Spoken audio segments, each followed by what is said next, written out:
자, 오늘 제목이 재밌습니다. 물고기 신앙과 낚싯대 신앙. 제목 말씀을 드립니다. 자, 하나님께서 우리 성도님들께 물고기 한 마리를 앞에 놓고 낚싯대를 또 앞에 놓고요, 둘 중에 하나를 선택하라 하면, 자, 여러분께서 물고기 한 마리를 선택하시겠습니까? 낚싯대를 선택하시겠습니까? 자, 물고기 한 마리는 뭘 의미합니까? 자, 물고기 한 마리는요, 지금의 풍요, 지금의 즐거움, 지금의 유익, 현재 좋은 것을 상징하는 것이 물고기 한 마리입니다. 낚싯대는 지금 당장은 아닙니다. 미래적인 것이죠. 앞으로 장차 장래에 좋은 것, 이것을 상징하는 것이 낚싯대입니다. 자, 우리 성도님들은 아마 낚싯대를 선택을 하실 것입니다.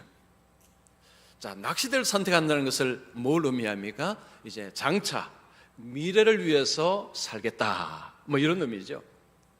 자, 우리가 신앙생활을 할 때에 중요한 것은 미래를 향한 신앙생활이 중요합니다. 그래서 오늘 제가 이 제목을 물고기 신앙 그리고 낚싯대 신앙이라 이렇게 잡아보았습니다.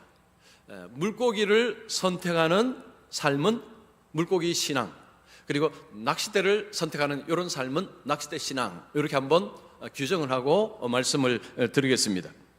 자, 이 물고기 신앙은, 물고기를 추구한다는 것은 현재 아니면 이 땅에서, 이 세상에서의 좋은 것, 풍요, 뭐 축복, 이런 것들을 이렇게 갈망하는 것입니다. 여러분, 이 물고기 신앙은 고난과 어려움이 발생할 때에 문제가 됩니다. 자, 코로나 시기를 겪으면서 한국교회 전반적으로 교인들이 줄었습니다. 우리 교회도 그렇습니다. 코로나를 겪으면서 사람들이 교회를 나간 것입니다. 자, 왜 그럴까요? 코로나라는 것을 경험하면서 이제 앞이 캄캄하고 여러 가지 어려워지면서 신앙이라는 것이 과연 무슨 의미가 있는가, 신앙에 대한 회의, 의심, 이런 것들을 하면서 교회를 떠난 것입니다. 물고기 신앙이라는 것은 결국 지금 내가 원하는 좋은 것들을 채우지 못한다면, 공부하지 못한다면 의심하고 회의하고 돌아설 수가 있는 것입니다. 자, 반면에 낚싯대 신앙은 현실은 조금 고달플 수 있습니다. 자, 낚싯대를 선택을 했다면 이 낚싯대는 지금 이건 뭐 먹을 수 있는 게 아닙니다. 그러면 낚싯대를 가지고 뭐 바다 가야든지 호수 가야든지 가야 됩니다. 자, 그러면 여러분, 낚싯대를 이렇게 들으면 물고기가 알아서 잡힙니까? 그런 일이 없습니다. 낚싯밥도 중요합니다. 그리고 낚시를 하면 제일 중요한 게 뭡니까? 기다려야 됩니다. 그래서 저는 뭐 낚시를 제가 별로 좋아하지 않아서 그렇지만, 낚시를 좋아하는 분들이 늘 하는 거 있죠. 그걸 낚싯대를 놓고 그냥 무진장 기다려야 된다는 거죠. 그러니까 사실은 이 낚싯대 신앙이라는 것은 지금 당장은 뭐 아무것도 없습니다. 그러니까 기다리고 인내하고 참고 하는 이 과정을 견뎌내야 하는 것이, 이게 바로 낚싯대 신앙입니다. 자, 우리가 신앙생활하는 것은 지금 당장 어떤 뭔가를 보다는 장래, 미래의 뭔가를 위해서 사실 신앙생활을 하는 것이 맞습니다. 오늘 본문에서 여호수아는 가나안 땅에 들어간 다음에 이스라엘 백성들에게 선택을 요구합니다. 하나님을 섬기든지 아니면 이 가나안 땅에 있는 이 신들을 섬기든지 택하라라는 그런 선택의 요구를 합니다. 자, 여기서 하나님을 섬긴다는 것은 이 낚싯대 신앙을 요구하는 것입니다. 그리고 여기에 있는 신들을 섬긴다는 것은 이게 물고기 신앙입니다. 왜냐하면 그 신들은 그 안에서 축복, 번영, 번성, 이런 것들을 약속하고 이런 것들을 준다고 하기 때문입니다. 자, 이 둘 중에 이스라엘 백성들이 어떤 신을 선택해야 되는가, 바로 그 이야기가 오늘 본문의 이야기입니다. 자, 오늘 말씀을 들으시면서 나는 지금 물고기 신앙인가 아니면 낚싯대 신앙인가 한번 살펴보시면 좋겠습니다. 자, 첫 번째입니다. 물고기 신앙은 하나님을 오해하여 현재 유익만을 추구한다. 여호수아는 이제 백성들을 불러 모읍니다. 백성들을 불러 모아서 15절에 이렇게 이야기합니다. 너희가 섬길 자를 오늘 택하라. 여호수아는 이스라엘 백성들이 지금 이제 가나안 땅에 들어왔습니다. 들어온 가운데서 그들에게 너희가 오늘 섬길 자를 선택하라라고 이야기합니다. 자, 이 말만 들으면 이런 뉘앙스로 들립니다. 하나님을 섬겨도 좋고 이 땅에서 사람들이 섬기는 여러 신들을 섬겨도 좋고 너희들이 원하는 대로 신을 선택해서 섬겨라 라는 것처럼 그렇게 느껴집니다. 이것은 마치 부모가 이제 자녀를 키우면서 어릴 때는 교회를 그냥 계속해서 이제 거의 끌고 가는 거죠. 강요하다가 이제 자녀들이 성인이 된 다음에 자녀들을 불러놓고 이렇게 이야기하는 것과 비슷합니다. 이제 너희들이 성인이 되었고 지금까지는 우리 부모를 따라서 교회를 갔지만 세상에는 종교가 참 많단다. 기독교만 있는 게 아니고 불교도 있고 이슬람도 있고 뭐 여러 가지가 있으니까 너희들이 좋을 대로 선택을 하거라. 그럼 세상에 이런 부모가 있을까요? 지금 여호수아가 이런 이야기를 할까요? 그렇지는 않습니다. 자, 여호수아가 지금 이 이야기를 할 때는요, 그 앞을 보면 결코 이런 뉘앙스가 아님을 알 수 있습니다. 자, 여호수아는 1장 24장 1절에서 13절까지에 보면 그들의 조상 아브라함을 하나님이 선택하시고 이후로 하나님이 우리 민족을 어떻게 인도해서 오늘까지 왔는지를 이야기합니다. 즉 하나님이 우리 민족을 어떻게 인도하셨는지 이것을 이야기를 합니다. 자, 그리고 오늘 본문 14절 다시 보시면 그러므로 이제는 여호와를 경외하며 온전함과 진실함으로 그를 섬기라. 너희의 조상들이 강 저쪽과 애굽에서 섬기던 신들을 치워버리고 여호와만 섬기라. 그러니까 15절에 이 결단을 요구하기 전에 여호수아는 뭘 이야기합니까? 하나님만 섬겨야 된다라고 강하게 이야기합니다. 그리고 나서 이 결단, 너희가 섬길 자를 오늘 택하라. 그리고 그 다음에 뭐라고 얘기합니까? 오늘 나와 내 집은 여호와를 섬기겠노라. 그러면 여호수아가 백성들에게 뭘 이야기하는 것입니까? 아무거나 골라서 잡아라. 그 이야기가 아닌 것입니다. 자, 이것을 반어법이라고 합니다. 반어법. 이게 반대되는 것을 이야기하면서 강조하는 것입니다. 보통 이게 자녀가 말을 안 들으면 옛날에 뭐 했습니까? 호적에서 파버린다 그랬죠. 그러면 이제 자녀가 우리 아버지는 나를 자식으로 생각하지 않는가 보다. 나가야 되겠다. 나가는 자식은 한 명도 없습니다. 자, 그럼 무슨 이야기죠? 제발 말 좀 들어라 이야기입니다. 표현 자체가 사실은 좀 극단적인 표현, 반대적인 표현을 하면서 사실은 강조하고 싶은 것은 다른 것입니다. 제발 말 좀 들어라는 거죠. 제발 아버지 말 좀 들어라, 어머니 말 좀 들어라 라는 것입니다. 지금 여호수아는 세상에 신들이 많으니 그냥 너희들이 좋은 대로 골라 잡아라 그런 이야기가 아니라 이제 가나안 땅에서 농사를 짓고 살게 되면 이 농사를 지으면서 섬기는 신들에 대한 유혹을 받을 것이다. 그것은 현실에서 농사를 지어서 풍요롭게 살 수 있는 그 방법을 가르쳐주는 가나안인들, 그 속에는 그 가나안 신을 섬기는 종교가 그 속에 들어가 있습니다. 그러면 지금 우리를 풍요롭게 넉넉하게 해준다는 그 신을 섬길 가능성이 있다는 것입니다. 그래서 그런 일이 있을지라도 속지 말라는 거죠. 속지 말고 하나님만 섬겨야 된다라는 것을 이스라엘 백성들로 하여금 결단하도록, 즉 스스로가 이것을 결단하도록 그렇게 지금 요구하고 있는 것입니다. 자, 신앙이라는 것은 이게 강요나 억지로 될 수 있는 것이 아닙니다. 일시적으로는 통할지 모르지만 지속적으로 신앙을 가지는 데 있어서 강요나 협박이나 강제는 별로 효과가 없습니다. 오히려 더 반대로 튕겨나갈 수가 있습니다.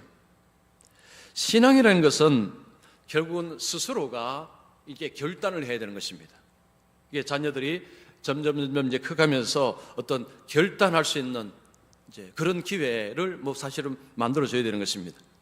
저는 제가 목사의 아들로 태어났고, 제가 어릴 때 저희 어머니는 하나님께 이 막내를 목사로 바치겠습니다 라고 서원을 덜컥 해버리셨습니다. 그러면 제가 무조건 목사가 돼야 될까요? 저는 그게 싫었습니다. 왜 내가 목사가 돼야 되냐고. 그래서 대학도 경영학을 가고, 또 그리고 이제 취직하고 살겠다고 그렇게 하다가, 제가 대학 다닐 때 사실 좀 방황을 좀 했습니다. 제가 몇 번 말씀드렸지만 하나님 정말 계시는지, 성경은 진짜인지, 이게 전부 회의가 되는 것입니다. 그런데 이런 방황과 회의를 통해서 결론을 지었습니다. 하나님은 살아 계신다. 성경은 참이다. 그리고 제가 스스로가 제 발로 신학교 갔습니다. 물론 하나님의 부르심 안에서 부모님이 저보고 너 신학교 가야지 하셔서 제가 신학 간 게 아닙니다. 제가 목사가 된 것도 부모님도 목사가 되어야지 어릴 때 그런 소원은 했지만 그건 어머니 소원이고, 제가 전부 결정했습니다. 그래서 저는 목사 되고 나서요, 목사 된 것을 후회한 적이 단 한 번도 없습니다. 단 한 번도, 단 1분도 없습니다. 왜냐? 제가 결정했기 때문에. 스스로 제가 선택을 했습니다. 하나님의 살아계심과 하나님의 부르심에, 그걸 제가 거기에 반응을 했기 때문에. 부모님이 저를 밀어넣으시거나 너 목사 안 되면 큰일 난다, 그럼 너 인생 망한다, 이런 식으로 말씀하신 적이 없습니다. 제가 스스로 결정한 것입니다. 여러분, 우리 자녀들이 어릴 때 부모 따라 교회 가다가 이제 나중 되면 사춘기 지나고 하면 이제 왔다 갔다 하지 않습니까? 이제 교회 나간다 그러고 여러 가지 일들이 벌어집니다. 사실은 참 이 부모의 신앙이 자녀에게 물러간다는 게 쉬운 일이 아닙니다. 그래서 부모가 할 수 있는 것이요, 어떻게 보면 삶이죠, 삶. 하나님을 경험하는 삶을 살아가는 것이, 이게 굉장히 중요합니다. 하나님을 머리로서 알고 섬기면요, 굉장히 자기 이익적이고, 그리고 굉장히 째째하고 편협한 하나님을 만들 수 있습니다. 머리로서 하나님을 섬기게 되면, 머리로 하나님을 알게 되면 하나님을 굉장히 인색하고 째째한 하나님을 만들 가능성이 있습니다. 우리가 하나님을 삶으로 경험을 해내야 하나님이 얼마나 좋으시고 얼마나 은혜로우신가를 알 수가 있습니다. 어느 교회에 여자 집사님이 있었습니다. 이분은 남편이 예수를 믿지 않았습니다. 그래서 남편 구원을 위해서 좀 애타게 애쓰고 기도하고 그렇게 했습니다. 주일마다 오늘 우리 같이 교회 갑시다 하고만 계속 이래도 남편이 전혀 응답을 하지 않았습니다. 어느 주일날 남편에게 오늘 교회 갑시다 하니까 남편이 좋아, 그러면 내가 질문할 테니까 이게 대답을 하면 내가 갈지 안 갈지 결정하겠다고 했습니다. 뭔 질문했는 거 하니, 만약에 천국 가는 티켓이 한 장이 있는데 당신이 그 티켓을 가지고 있다고 해봅시다. 그 티켓 내게 줄 수 있어 라고 했습니다. 그러자 부인이 이제 고민에 빠졌습니다. 이걸 줘야 될지 말아야 될지. 결론은 그겁니다. 난 못 줘요. 내가 지금까지 교회 다니고 예수 믿은 것은 내가 천국 가기 위함인데 이걸 내가 당신에게 주면 이건 안 되지. 그러자 남편이 뭐라 했을까요? 그러면 난 교회 안 가라고 했습니다. 이게 남편이 떠본 것입니다. 떠봤는데 부인이 그 시험에 떨어진 것입니다. 이 부인이 뭐라고 대답을 해야 됩니까? 성령적으로 대답하면 드리겠습니다. 당신에게 내가 주겠습니다. 기꺼이 내가 주겠습니다. 내가 기쁨으로 주겠습니다. 이게 답입니다. 근데 이야기 들으면 또 이런 생각이 들죠. 목사님, 그거 좀 아니지 않습니까? 그 천국을 가려고 예수 믿는데 그럼 줘버리면 나는 어떡합니까? 만약에 준다면 그건 사실은 마음이 없는 말 하는 거 아닙니까? 라는 생각이 들 수 있습니다. 지금 이 여자 집사님의 하나님은 어떤 하나님입니까? 아주 인색하고 째짠 하나님입니다. 티켓을 이렇게 나눠주고요, 그 티켓 없으면 절대 천국 못 가. 이런 하나님으로 규정을 하고 있습니다. 여러분, 성경의 하나님 어떤 하나님입니까? 티켓 주고 이런 하나님도 아닐 뿐더러, 여러분 혹 티켓을 나눠준다고 생각을 해봅시다. 그러면 이제 부인에게 티켓 줬는데 부인이, 하나님 나는 천국 안 가도 좋습니다. 내 남편 천국 가게 해주세요 하고 남편에게 티켓을 주면 하나님이, 그래 안 됐구나 너는 지옥 가라 하는 하나님이십니까? 아니요, 그렇지 않습니다. 자, 우리 에베소서 2장 8절 말씀 같이 한번 읽겠습니다. 너희는 그 은혜에 의하여 믿음으로 말미암아 구원을 받았으니 이것은 너희에게서 난 것이 아니요 하나님의 선물이라. 자, 구원은요 은혜의 선물입니다. 이 은혜라는 것은 자비하심, 풍성함이 은혜 속에 들어가 있습니다. 하나님은 구원을 행하실 때에 티켓 은혜 나눠주고 한번 보자 하고 이렇게 주시는 하나님이 아니시라는 것입니다. 하나님은 풍성하게 선물을 나눠주시는 하나님. 자, 우리 성도님들은 하나님을 어떻게 아십니까? 하나님을 어떻게 아십니까? 인색하고 째째한 하나님, 이런 하나님으로 아십니까? 아니면 하나님은 풍성하신 그런 좋으신 하나님으로 아십니까? 여러분, 물고기 신앙은 머리로 하는 신앙입니다. 머리로 계산을 합니다. 이 머리로 하는 신앙은 결정적인 순간에 나가떨어집니다. 이게 위험한 것입니다. 하나님을 오해하는 것입니다. 하나님을 잘 모르는 것입니다. 그래서 굉장히 이기적이고 자기 중심적인 모습이 될 수 있는 것이 이게 물고기 신앙입니다. 자, 우리 성도님들은 물고기 신앙을 벗어 던지시기를 축원합니다. 자, 두 번째입니다. 낚시대 신앙은 과거의 은혜를 기억하고 미래의 유익을 추구한다. 자, 여호수아는 백성들에게 오늘날 성지자를 택하라 라고 할 때 백성들은 어떻게 반응을 했습니까? 16절 보시면 백성이 대답하여 이르되 우리가 결단코 여호와를 버리고 다른 신들을 섬기기를 하지 아니하오리니. 자, 그들은 여호수아의 말에 즉각적으로 대답을 했습니다. 우리는 결단코 하나님을 버리지 않겠습니다. 그들은 이렇게 대답할 수 있었던 이유가 뭘까요? 하나님께서 그들의 삶 속에 행하신 것을 직접 경험을 했기 때문입니다. 즉 하나님을 생생하게 경험을 한 것입니다. 하나님을 자신의 삶 속에 생생하게 경험을 하니까 여기 질문에는 이건 뭐 생각하고 고민하고 할 필요가 없습니다. 하나님만 섬기겠습니다 라고 한 것입니다. 이스라엘 백성들이 애굽에서 나올 때 광야 생활하고 그리고 가나안 땅에 들어갈 때 하나님이 어떻게 그들을 인도하시고 어떻게 역사하시고 어떻게 도우셨는가를 그들은 생생히 체험을 했습니다. 자, 17절 18절 그 이야기입니다. 우리 같이 한번 읽겠습니다. 이는 우리 하나님 여호와께서 친히 우리와 우리 조상들을 인도하여 애굽 땅 종되었던 집에서 올라오게 하시고 우리 목전에서 그 큰 이적들을 행하시고 우리가 행한 모든 길과 우리가 지나온 모든 백성들 중에서 우리를 보호하셨음이며 여호와께서 곧 또 모든 백성들과 이 땅에 거주하던 아모리 족속을 우리 앞에서 쫓아내셨음이라. 그러므로 우리도 여호와를 섬기리니 그는 우리 하나님이심이니이다 하니라. 여기에 하나님을 뭐라고 표현합니까? 우리 하나님. 자, 이스라엘 백성들의 하나님은요 우리 하나님입니다. 저 멀리 계시는 그냥 세상 이렇게 살펴보시고 나쁜 사람 벌 주고 좋은 사람 상 주는 그런 하나님이 아니라 우리의 삶 속에서 역사하시고 도우셨던 하나님, 우리 하나님이십니다. 그래서 우리는 우리 하나님만 섬기겠습니다 라고 백성들은 목소리를 다해서 화답을 했습니다. 이스라엘 백성들은 하나님이 그저 머리에 이해되는 하나님이 아니었습니다. 삶 속에서 경험되었던 하나님, 그것도 하루 이틀이 아니고 긴 시간 동안 하나님께서 어떻게 그들을 삶 속에 도우셨는지를 그들은 생생하게 체험했습니다.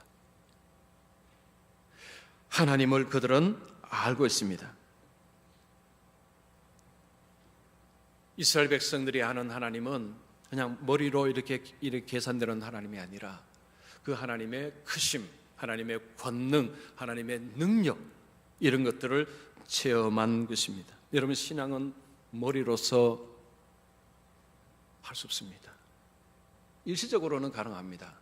그러나 머리로서 신앙생활하면요 그 안에서 풍성하고 좋은 것을 결코 경험하지 못합니다. 여러분, 인생을 살 때도 그렇고 신앙생활도 그렇고 이게 머리로 계산대로 되는 것이 인생도 아니고 신앙도 아닙니다. 자, 어떤 만석군 집에 젊은 여성이 시집을 왔습니다. 만석군이라는 것은 만섬을 수확하는 부잣집이라는 거죠. 자, 와서 보니까 시어머니의 살림살이가 영 마음에 들지 않았습니다. 이 시어머니는 이 고관 열쇠를 가지고 어떤 사람이 없다면 막 퍼주는 것입니다. 옆집에 어떤 사람이 우리 좀 쌀이 없어요 하면 그냥 막 퍼주고, 어떤 머슴이 우리가 쌀이 없어요 하면 머슴도 퍼주고, 막 퍼주는 것을 며느리가 보니까 저렇게 살면 안 되는데,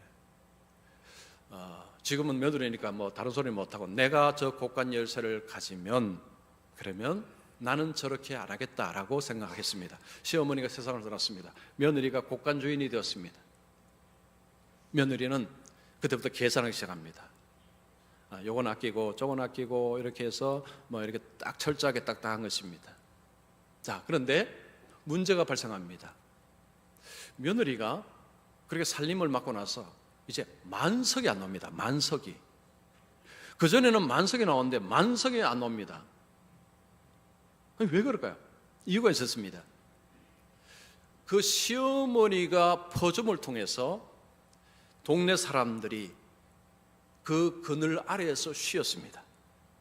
그 시어머니 덕분에 머슴들, 동네 사람들이 그 그늘 아래에서 쉼을 얻었습니다. 그래서 농사를 짓는 가운데서 신명나게 일을 했습니다. 자기 일이 아닌데도 가서 도와줍니다. 왜냐? 은혜를 입었기 때문에. 그러다 보니까 이게 만석이 나왔는데 며느리가 고관 주인이 되니 이게 만석이 안 나온 것입니다. 왜냐하면 그 며느리는 사람들의 그늘이 되어주지 못한 것입니다. 그래서 사람들이 일할 때 신명나게 일을 하지 못한 것입니다. 자, 이 며느리는 머리로 계산하고 판단하고 했습니다. 인생은 그렇게 살아가는 것이 아니죠. 여러분, 신앙도 그렇습니다. 우리가 신앙생활 할 때 머리로 하면요, 계산적으로 합니다. 이건 손해보니까 이건 안 해야 되겠고, 여러분 헌금을 하거나 봉사를 하거나 뭐 할 때 머리로 계산해서 하면 결코 풍요로운 하나님을 경험할 수가 없습니다. 내 머리로 할 때는 이게 옳다고 생각 들어서 그렇게 할지 모르지만 여러분, 거기에는 하나님의 자비로우심, 하나님의 풍성하신 은혜를 경험할 수 없습니다. 자, 우리 교회가 지금 올해 우리 종신대 발전기금으로 1,000만 원 다 드렸죠. 그래서 지금도 지난주에 우리 동기 목사가 저한테 전화 와서, 와, 김 목사 대단해. 그러니까 소문 들은 것 같습니다.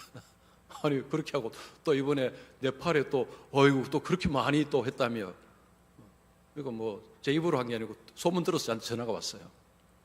얼마나 기분이 좋습니까? 그죠? 우리가 거기 주는데 뭘 기대하는 뭐 있습니까? 그냥 주는 거죠.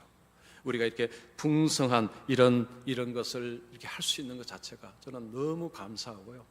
그래서 저는 너무 좋은 교회를 목회하고 있는 목사입니다. 자, 여러분, 신앙생활은 이게 머리로 계산으로 하면 답이 안 나옵니다. 답이 안 나옵니다. 그럼 전부 손해입니다. 여러분, 뭐 11초하고 뭐 하는 거 전부 손해죠.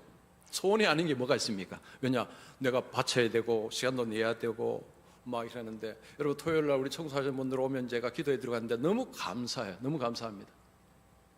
그 귀한 시간에 와서 이렇게 청소하는 우리 성도님들 너무 감사합니다. 우리가 교회를 위해서 섬기고 하는 것은 인간적으로 생각하면 전부 손해입니다. 전부 마이너스입니다. 마이너스. 그런데 이게 마이너스가 아닙니다. 이게 마이너스 아닙니다. 이게 겉으로 볼 때는 내가 손해보는 것이고 이게 뭐 이렇게 한다고 되나 싶은 생각이 들지만 그건 우리 머리가 그렇게 생각하는 것이고 하나님께서 일하심은 다르다는 것입니다. 이 폴 트루니에라는 스위스 정신의학자, 이미 뭐 이분은 옛날 분인데 이분이 이런 이야기 했습니다. 신앙이란 뭐냐? 하나님과 모험하며 사는 것이다. 신앙은 하나님과 모험하며 사는 것이다. 참 좋은 표현입니다. 이 모험이라는 표현 속에는 뭐가 있습니까? 고난, 어려움, 아픔, 슬픔, 이게 다 들어가 있는 것입니다. 즉 우리가 이 땅에서 하나님과 함께 살아가는 믿음으로 살아가는 그 삶 속에는 고난, 어려움 이런 것들이 점철되어 있습니다.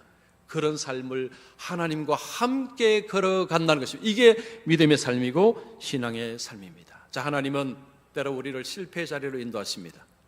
우리를 때로 좀 터널 같은 어두침침한 데로 인도하시기도 합니다.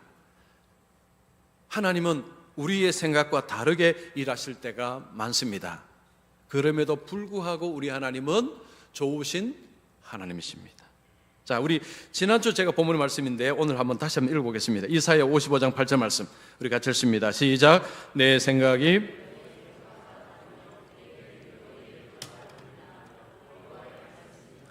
정말 이 말씀 좋은 말씀이죠. 내 생각 하나님 생각 다르고요, 내 길 하나님 길 다릅니다. 나는 좀 평탄한 길을 원하는데 하나님은 아니야, 너는 지금 좁은 길 가야 돼.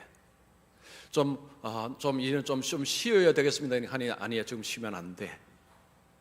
그죠? 하나님은 우리의 생각과 다른 분이신데, 그런데 이게 끝이 아닙니다. 그게 끝이라면 그러면 신앙생활 어렵죠. 뒤가 있습니다. 뒤가. 하나님은 뒤에 풍성하신 것이 있습니다. 자, 하나님은 우리에게 자유의지를 주셨습니다. 자유의지라는 스스로 결정을 할 수 있는 것입니다. 하나님은 우리를 강제로 강압적으로 우리에게 믿음을 강요하거나 그렇게 하시는 분이 아니십니다. 자발적으로 하나님께 항복할 수 있도록 하나님이 우리의 삶 속에 은혜로 역사하시는 분이십니다. 그래서 우리가 과거를 돌아보면요, 과거에 하나님께서 가정과 내 인생에 하나님이 하신 일을 곰곰이 따져보면 하나님 앞에 자발적으로 항복할 수밖에 없습니다. 이스라엘 백성들이 그렇습니다. 하나님이 우리가 애굽에서 나올 때에 광야에서 그리고 이 가나안 땅에 들어올 때 하나님이 어떻게 하신 일을 우리는 압니다. 우리는 하나님 만성이 있습니다. 그 스스로가 자발적으로 결정한 것입니다. 우리도 똑같습니다. 우리의 삶 속에 이런저런 어려움들이 있을지라도 이것이 다가 아님을 압니다. 왜냐? 하나님은 풍성하신 하나님, 하나님은 선하신 하나님, 하나님은 좋으신 하나님이라는 것을 알기 때문에. 자, 우리 시편 23편 4절 말씀 우리 같이 읽습니다. 내가 사망의 음침한 골짜기로 다닐지라도 해를 두려워하지 않을 것은 주께서 나와 함께 하심이라. 주의 지팡이와 막대기가 나를 안위하시나이다. 자, 여기서 사망의 음침한 골짜기를 갈지라도 하나님께서 그곳에 함께 하시고 그곳에서 하나님은 도우신다, 하나님은 인도하신다. 이분이 하나님이십니다. 즉 고난 자체가 하나님이 나와 함께 하지 않는다는 증거가 아니라는 거죠. 고난 속에서 하나님이 도우시고, 그리고 이게 끝이 아닙니다. 이것들을 통해서 하나님 우리에게 풍성하신 미래, 그 하나님 나라라는 어떤 미래를 우리에게 주시는 하나님. 그래서 물고기 신앙은요, 지금 당장 이 땅에서 이렇게 보면 하나님을 오해하게 되면 하나님을 바르게 섬기기가 어렵습니다. 자, 그러나 이 낚시 때는요, 지금 당장 물고기도 없어요. 물고기 없어서 바다도 가야 되고 또 내려도 이게 잡히지도 않고 이런 고난도 인내도 필요하지만, 그러나 소망이 있습니다. 그러다 보면 물고기가 걸린다는 거죠. 자, 우리가 고난과 어려움이 있지만 하나님의 풍성하심, 하나님의 은혜를 의지하고 나아갈 때에, 자, 하나님은 현재 속에서 하나님은 도우실 뿐만 아니라 하나님은 장차 하나님이 준비하신 것은 풍성함, 배부름, 이런 것들을 준비하시고 우리를 인도하시는 하나님, 바로 그 하나님이라는 것입니다. 자, 추석 명절은 이게 많이 먹고 이렇게 배 불러야 되는 때입니다. 여러분 많이 드십시오. 그래서 얼굴이 좀 달덩이도 되시고요. 그 다음에 빼시면 됩니다. 물론 잘 안 빠지지만. 자, 어쨌든 이 풍성한 절기에 우리가 하나님을 생각할 때 하나님 바로 이런 분이십니다. 하나님은 아주 풍성하신 하나님. 우리에게 이미 풍성한 은혜를 베풀어 주셨지만 여러분 이게 끝이 아닙니다. 그리고 앞으로 장차 하나님은 또한 풍성한 이런 것들을 준비하시고 주시는 하나님, 바로 그 하나님을 믿고 나가는 신앙이 낚싯대 신앙입니다. 그래서 우리 성도님들은 물고기 신앙은 벗어 던지시고 낚싯대 신앙으로 살아가셔서 그 좋으신 하나님, 풍성하신 하나님을 경험하며 그 하나님께 늘 기쁨을 드리고 영광을 드리는 우리 성도님들 되시기를 축원합니다.